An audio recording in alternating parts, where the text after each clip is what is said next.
When we think about toxic and disrespectful people, it's tempting to focus on them, their behavior, their negativity, their words. But the real question is not about who they are. The real question is, why does it matter to us? Why should we even care about how to deal with them? Because every encounter, every relationship, every conversation either adds to our energy or drains it. And the cost of allowing the wrong kind of influence in our lives is far greater than most of us realize. Peace of mind is not a luxury, it's survival.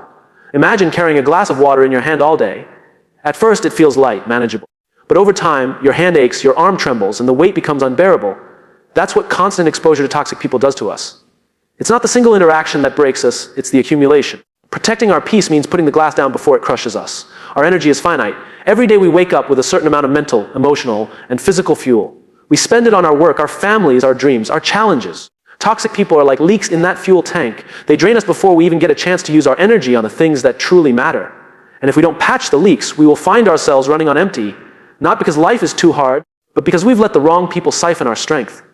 The future we're building is shaped by the voices we allow in today. If we surround ourselves with constant disrespect and negativity, it becomes harder to hear the sound of our own vision. It becomes harder to trust our instincts. Dealing with toxic people isn't just about managing the present moment, it's about protecting the clarity we need to build the future we want. There's also a hidden danger. Toxicity is contagious. The more we are around it, the easier it becomes to normalize it. We start snapping back. We start doubting ourselves. We start adopting the very behaviors we once disliked. Protecting ourselves is not only about defense, it's about making sure we don't slowly become what we're trying to resist. Consider how a single toxic voice in a workplace can shift the culture of an entire team. Productivity drops. Trust erodes. Creativity fades. Now magnify that in your personal life. If a single person can change the atmosphere of a room, imagine the effect of letting them linger in your world unchecked. That's why dealing with toxic people isn't a small act. It's an act of leadership, of choosing what kind of environment you want to live and work in. The most dangerous thing about disrespect is not the words that are said, it's the doubt they plant in us. Toxic people thrive when we start questioning our worth, when we start believing that their view of us is the truth. Protecting our energy is also about protecting our identity. When we understand why we must deal with them, we no longer see it as confrontation. We see it as preservation of self. And maybe the greatest reason of all, life is too short. Too short to carry unnecessary weight. Too short to fight battles that don't belong to us. Too short to waste energy proving ourselves to people who have already decided not to see us. When we understand this why, dealing with toxic and disrespectful people stops being an option. It becomes a responsibility to ourselves, to our growth, and to the life we're trying to create. Respect is often misunderstood. We're taught to believe that when someone disrespects us, it's a reflection of our worth, our actions, or even our flaws. But the truth is, disrespect is rarely about the person receiving it. It's almost always about the one giving it. Their behavior is a mirror of their mindset, their struggles, and their insecurities. When we redefine respect, we learn to stop taking their words or actions as evidence of who we are and start seeing them as evidence of who they are. Think about it. A person at peace with themselves rarely lashes out.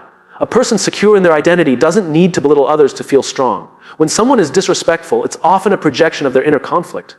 They're carrying anger, frustration, or fear, and they need somewhere to put it. You just happen to be the closest target. Understanding this doesn't excuse their behavior, but it reframes it. It takes away its power to define you. There's a story of two people standing in the rain. One curses the storm while the other simply opens an umbrella. The rain is the same, but the response is different. Disrespect is like that rain. It falls from someone else's storm. If we curse it, we let it drench us. But if we see it for what it is, we can protect ourselves without internalizing it. Their storm doesn't have to become our storm. Many of us were conditioned to fight disrespect by proving ourselves. We raise our voices, we argue back, we demand recognition. But in doing so, we tie our sense of respect to their approval. Redefining respect means shifting the goal from getting them to respect me, to refusing to let their disrespect determine my value. When we do that, we reclaim control over how much of ourselves we hand over to others. Consider the people in your life who consistently treat others poorly.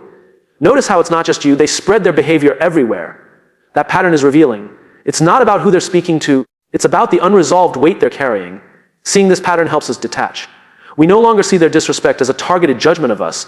We see it as a habit they've developed out of their own pain. This redefinition also changes how we interact. Instead of reacting with hurt or anger, we can respond with clarity. We don't need to lower ourselves to their level because we understand their words are not about our character. They're about their wounds. And when we carry this awareness, we stop trying to earn what they may never be capable of giving. It's liberating to realize that respect doesn't have to come from others first. It starts within. When we carry self-respect, external disrespect becomes less destabilizing. It's not that it doesn't sting, it does, but it no longer shakes the foundation of who we are. Redefining respect means recognizing that the ultimate measure of value comes from the way we treat ourselves, not the way others treat us. This mindset protects us from internalizing negativity. Instead of asking, why don't they respect me? We ask, what does their behavior reveal about them? That single shift in perspective transforms the dynamic. We go from being at the mercy of their moods to being observers of their patterns. And once we see it that way, we realize we never needed their respect in the first place. We only needed to understand the source of their disrespect. Boundaries are often misunderstood. People hear the word and imagine shutting people out, building walls, or becoming cold and unapproachable. But healthy boundaries are not about isolation. They are about structure. They're not walls that keep everyone away. They're doors that you control. A door lets in what is welcome and keeps out what is harmful. And that's the essence of boundaries, knowing when to open and when to close. Think about a home. If you left your front door wide open all the time, anyone could walk in. Friends, strangers, or even intruders. You wouldn't feel safe in your own space. Boundaries are the locks and keys that allow you to decide who enters and under what conditions. They don't make you unkind, they make you safe. And when you feel safe, you can live more fully and freely. For many of us, the struggle is that we're afraid boundaries will make us look selfish. We confuse self-protection with rejection. But the truth is, boundaries are an act of respect for ourselves and for others. When we set them clearly, we prevent resentment from building up.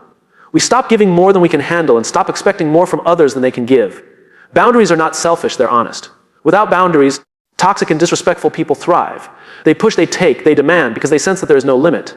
And when we allow that, we silently teach them that it's acceptable. But with boundaries, we draw a line. We send the message. This is how far you can go and no further. It's not about punishing them, it's about protecting us. Consider the metaphor of a garden.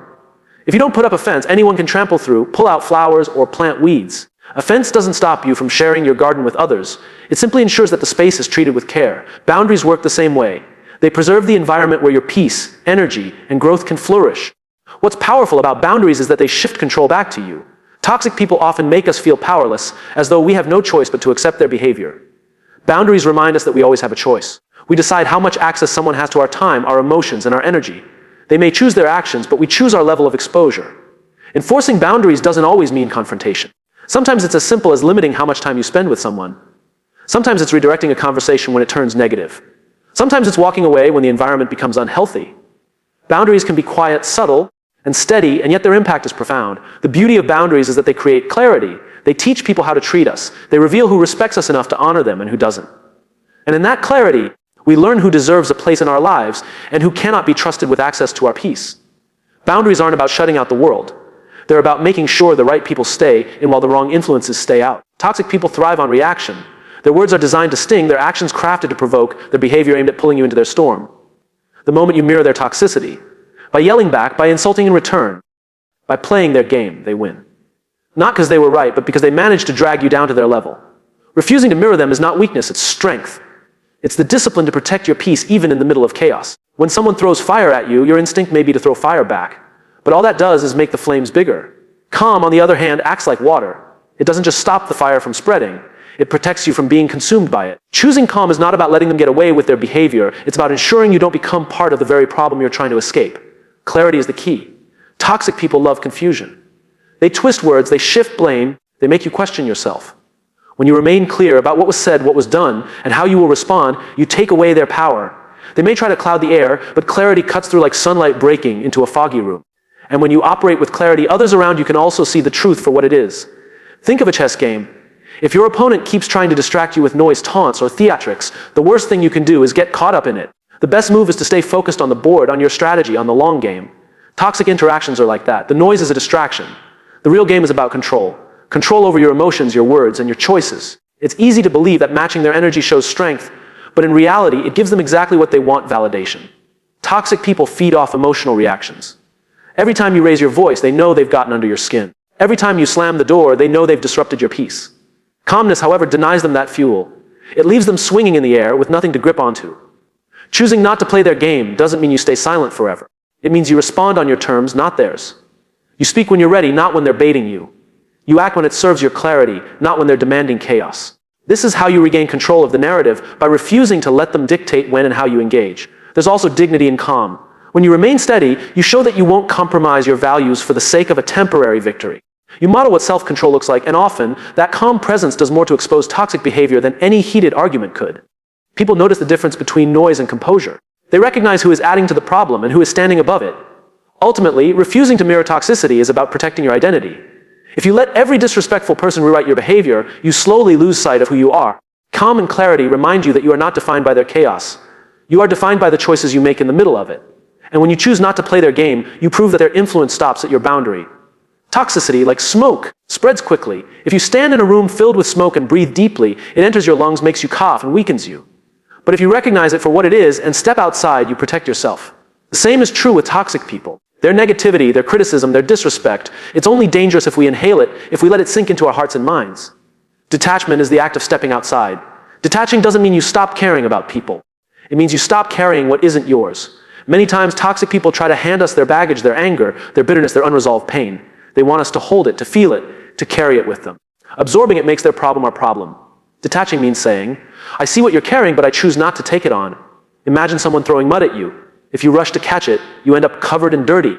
But if you step aside and let it fall, you remain clean. Toxic words work the same way. They are flung in anger, sometimes with the hope of sticking. Absorbing them makes you wear their mess. Detachment is stepping aside, allowing their words to fall where they belong, back at their feet. This perspective is powerful because it breaks the cycle of emotional contagion. Negativity spreads because people take it in and pass it along. Someone disrespects you, you absorb it, and then you snap at someone else. Without realizing it, their poison keeps traveling through you. Detachment interrupts the chain, it stops the spread. You refuse to become a carrier. Detachment also creates emotional clarity. When you're not weighed down by their toxicity, you can see more clearly what belongs to you and what belongs to them. Their insults, their criticism, their judgments, it's not about you. It's about their wounds, their fears, their frustrations. When you see that distinction, you can respond with strength instead of reaction. Some people mistake detachment for indifference, but they're not the same. Indifference is not caring at all. Detachment is caring wisely. It's knowing that you cannot heal someone by letting them hurt you. You cannot save someone by drowning with them. You can still show compassion without absorbing their poison. You can still offer kindness without surrendering your peace. Detachment takes practice. It means training yourself to pause before internalizing someone's words. It means asking, does this belong to me? When someone tries to hand you their anger, most of the time the answer is no. And in choosing not to take it, you give yourself space to breathe freely, unclouded by someone else's storm. Ultimately, detachment is an act of protection. It preserves your peace, your energy, and your ability to show up fully in your own life. Toxicity may float around you like smoke, but you always have the choice not to breathe it in. And in that choice, you prove that their poison never had to become your reality. Toxic people are masters of provocation. They know how to push buttons, stir emotions, and create chaos. Their power lies not in what they say or do, but in how we react to it. A reaction is immediate, raw, and emotional. It's the spark they're looking for. But a response is different. A response is intentional, measured, and purposeful. Where reaction adds fuel to their fire, response takes the oxygen away. When we react, we hand them control. They decide the tone, and we follow. They decide the pace, and we match it. Reaction means we've entered their game on their terms. But when we respond with purpose, we shift the dynamic. We pause, we choose, we act on our values rather than our impulses. That moment of pause is where strength lies. Think of it like a match and water. If someone lights a match and we react with gasoline, the flame erupts into something bigger. But if we respond with water, the match fizzles out. Toxic people crave gasoline. They crave escalation, drama, and intensity. What disarms them completely is when we bring water instead of fire, when we respond in a way that refuses to feed their need for chaos. Purpose-driven responses are not about silencing ourselves. They're about aligning our words and actions with what we truly want. Do we want peace? Then we respond in a way that preserves it. Do we want clarity? Then we respond with facts, not anger. Do we want to protect our energy? Then we respond briefly and firmly without being dragged into endless conflict. Purpose is the anchor that keeps us steady in their storm. It helps to ask ourselves in the moment, what outcome do I want here? If the goal is to prove them wrong, we'll likely react in anger. But if the goal is to protect our peace, our tone, our body language, and our words shift naturally, purpose transforms the interaction from being about them to being about us. Our values, our goals, our vision of the life we want to lead. A purposeful response also sends a powerful message. It shows that we are not easily manipulated, not easily rattled. Toxic people thrive and they see they can control our emotions. But when we remain calm and deliberate, they lose that grip. They realize that no matter what they throw, we will not be moved from our foundation. That realization is often more disarming than any argument we could make. Responding with purpose also protects relationships that matter. Sometimes the toxic person is someone close to us, a family member, a colleague, even a friend. Cutting them off entirely may not be possible. In those moments, purpose-driven responses allow us to engage without being consumed. We can set boundaries with words, stand firm with tone, and still walk away with our dignity intact. The real strength in responding with purpose lies in the fact that it keeps us aligned with who we are. We are not defined by what they say. We are not defined by how they treat us. We are defined by how we choose to act, even under pressure. Every purposeful response is a declaration. You may try to control the environment, but you will not control me. When we encounter toxic or disrespectful behavior, the instinct is often to fight back or shut down. But there's another perspective that can shift the way we see it: empathy. Empathy doesn't mean excusing someone's behavior or allowing it to continue. It means recognizing that behind every action, even the ugly ones, there's usually a story. People often hurt others because they themselves are hurting. Understanding this doesn't justify their actions, but it gives us clarity. Think of a wounded animal. It lashes out not because it hates you, but because it's in pain and doesn't know another way to cope. People can be the same. Their criticism may come from insecurity. Their disrespect may come from fear of being disrespected themselves. Their toxicity may be a shield to cover wounds they've never learned to heal. Empathy allows us to see beyond the attack and recognize the wound behind it. This perspective doesn't mean we allow bad behavior. Boundaries still matter, respect still matters, and self-protection still matters. But empathy softens the way we carry their actions within ourselves. Instead of internalizing their disrespect as a reflection of our worth, we recognize it as an expression of their struggle. That shift reduces the sting. It reminds us, this is about them, not about me. Empathy also helps us respond with wisdom rather than impulse. When we see someone's behavior as a symptom of their pain, we are less likely to mirror it back. We don't need to meet aggression with aggression because we understand where it's coming from. We can still be firm, but our firmness is grounded in understanding rather than revenge. That difference in posture changes everything about the interaction. There's a story of two co-workers. One lashes out constantly, the other remains calm. When asked why he doesn't fight back, the calm one says, "I've learned not to argue with pain. I set my limits, but I don't let it live inside me." That's empathy in action. It doesn't make excuses, but it does change the way we process what happens to us. Empathy also helps us break cycles. Many toxic behaviors are generational patterns passed down through families, workplaces, or cultures. When we see the wound instead of just the weapon, we stop the cycle from continuing through us. We refuse to pass the same pain along. Instead, we create space for healthier patterns of communication, even if the other person never changes. It's important to remember that empathy is not the same as tolerance. You can understand someone's pain and still say, "This behavior is not acceptable." You can see their wounds and still choose to walk away. Empathy helps us act with compassion while still protecting ourselves. It allows us to balance kindness with strength, understanding with firmness. Ultimately, empathy frees us from bitterness. Without it, we carry resentment like a heavy backpack. With it, we release the need to keep score or seek revenge. We don't excuse what was done, but we no longer let it poison us from the inside. Empathy doesn't change the past, but it changes how we move forward. It gives us the ability to see toxic people not as enemies, but as humans, flawed, wounded, and still responsible for their choices. The people around us shape us more than we realize. Our circle influences the way we think, the way we speak, the way we act. If we surround ourselves with negativity, it slowly seeps into our mindset. If we surround ourselves with encouragement, it lifts us higher. That's why choosing our circle is not just about relationships, it's about survival. We are constantly absorbing from the environments we step into, and we must decide which ones we will allow to shape us. Many of us fall into the trap of trying to fix toxic people. We think if we just explain enough, give enough, or love enough, they will change. But the truth is, change is not something you can force onto another person. It has to come from within them. In the meantime, while waiting for them to transform, we are the ones who suffer. Choosing your circle means releasing the responsibility of fixing others and reclaiming the responsibility of protecting yourself. Think of a garden. If you plant roses but allow weeds to overrun the soil, the roses struggle to grow. The environment determines the health of the plants, no matter how much potential they have. The same is true for us. You may have talent, passion, and vision, but if your environment is filled with constant disrespect and negativity, your growth will be stifled. The garden of your life depends on who you allow to take root. Choosing your circle also means recognizing the difference between people who drain you and people who fuel you. Drainers leave you exhausted after every interaction. Fuelers leave you inspired even if the conversation was challenging. Toxic people often disguise themselves as friends or allies, but the real test is in how you feel after spending time with them.